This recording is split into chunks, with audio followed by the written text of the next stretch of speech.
Hello friends, Assalamu alaikum. Welcome to our channel Creative Puppo, administered by Halima Abdul Shakur Bawani.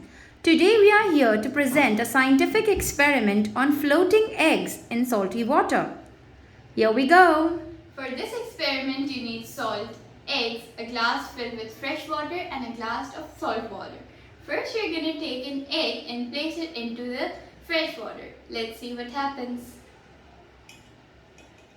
It sinks. Now we're going to take some salt and add it into this water. Let's stir it.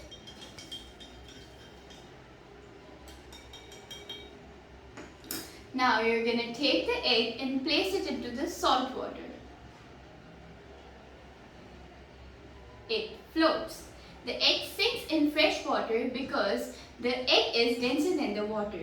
The egg floats in this salt water because when salt is mixed with the water, it makes the water heavier and denser than egg, which allows the egg to float. Do try this experiment at home. Thank you. Hope you like our video. Don't forget to like, share and subscribe our channel. Allah Hafiz.